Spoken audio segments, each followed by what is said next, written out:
Hi there. It's Wednesday, and I am working very late, so my sleeping schedule is going to be messed up. But I really am looking forward to going on vacation next week. But things need to get done so that I'm ready for Q4. I'm ready to ship. My store is bulking up. I'm very excited about that. But I really have been wondering why I did what I did to myself. I set myself up for failure. And although I used to do it very often, I know better now. And I wondered why I fell back into that routine, right? It's easy to do that. I guess because it feels normal, or that's how I used to be. I'm not sure. But I was in a room with some other people, and we were talking about it. Because, I'm trying to be better. And I don't want to make the same mistakes I used to make, right? So, why did I fall back to that? Why did I make that decision and make an unrealistic goal that for sure wasn't going to happen, right? So the goal was to do 800 listings in 2 weeks, 16 days, I think it was. So 2 weeks and 2 days, right? And if I push, I can do a good solid 100, a little over 100 a week. So if I have 16 days, what in the world was I thinking that I can do 400 listings per week, right? If I'm not up to that yet, right? Because I'm training myself, right? I'm not really sure who could do 400, but I certainly can't. So what was I thinking when I made that decision to say, oh, I'm going to do 800? And while we were talking about it, it kind of leads back to my old self that that holds on to anxiety and control and failure. And I wonder if it's just in my DNA.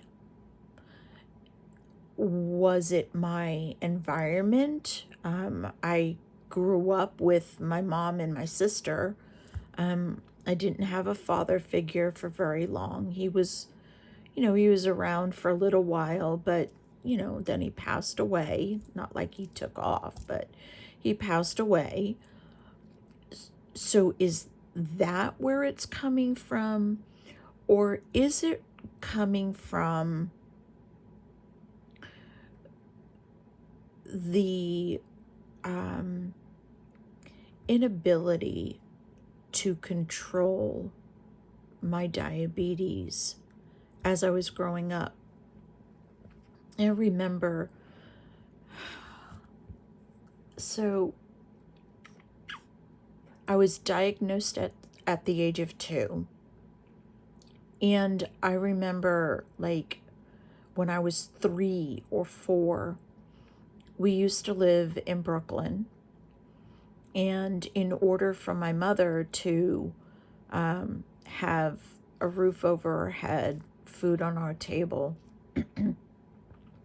she used to be a superintendent of a 3-story building.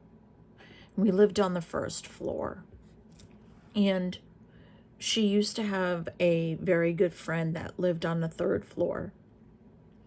And when I was having a convulsion,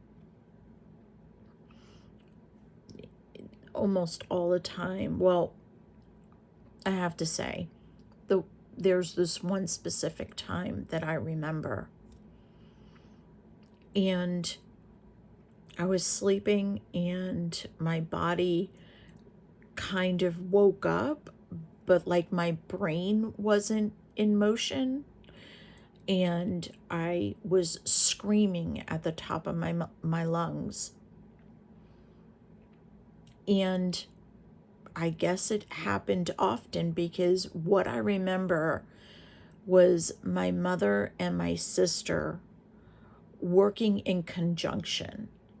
So my sister swept me up and ran me to the kitchen where my mother was already there, and she was in the refrigerator getting me a bottle which they had prepared. It was already ready for me. So it must have happened often. And it was, orange juice with sugar. And they were doing it quickly, I guess, because, when you get too far, your jaw locks and your tongue rolls back, right? So, to put it in my mouth so that I would drink the orange juice. And the very next day, it stopped. They got my sugar back up. I don't know what happened after that. I guess I went to bed or something. But the very next day, my mother's friend had come down the stairs and knocked on the door and asked how I was, because she heard my screams all the way on the 3rd floor. So I wonder if, like, the fact that I want to control everything, and I shouldn't say it that way. It's not that I want to control everything, but I look for the things I need to take with me so that I'm prepared. I'm always prepared. Extra insulin, extra, needles, extra whatever, extra underwear, extra everything.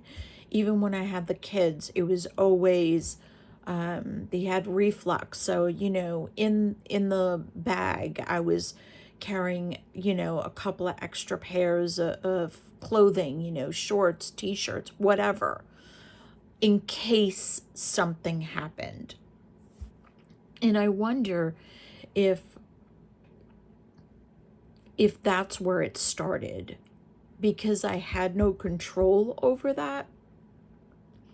Because in the time that I was growing up, it wasn't like it is now, the insulin saved my life, and I'm here today because of it, but it wasn't the best thing, for a diabetic. And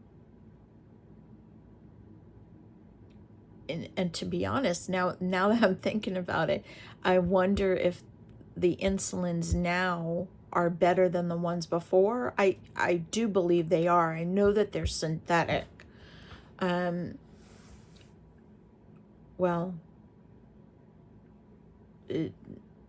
now that I'm much more controlled, I guess they have to be, right? If you think about it logically, and with the pump and with the CGM, now I kind of don't even worry about a low, you know?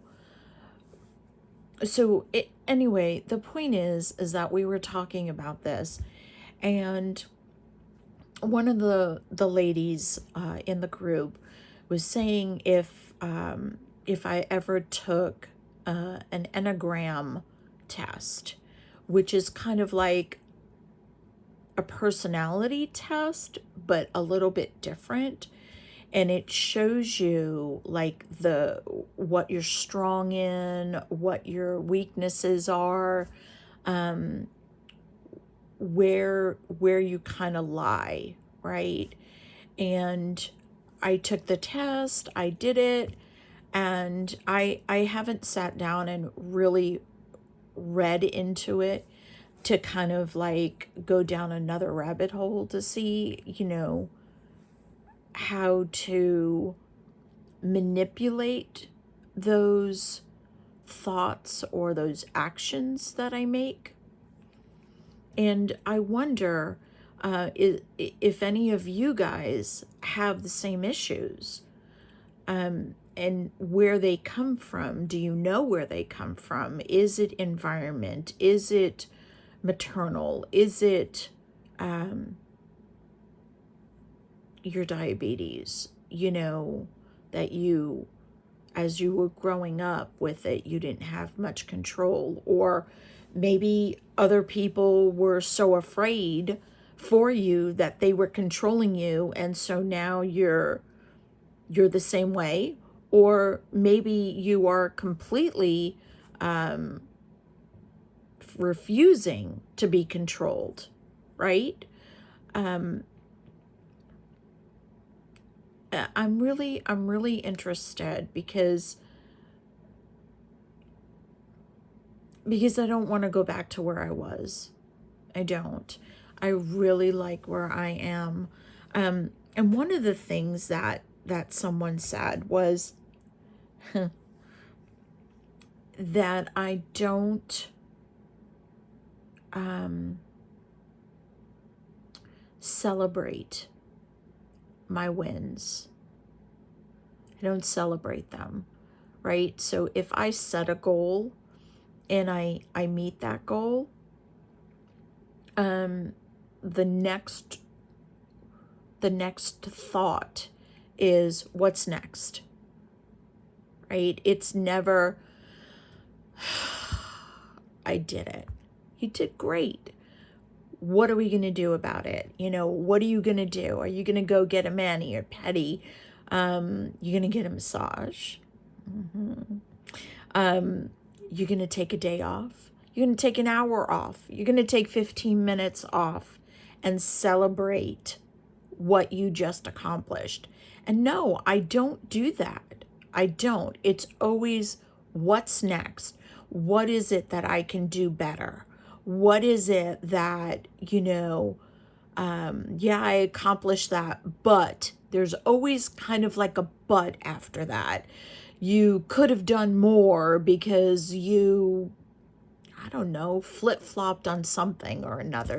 There's always an excuse for something, right?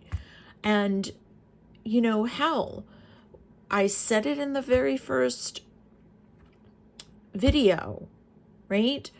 I should be talking to myself like I talk to a best friend. If my best friend met that goal,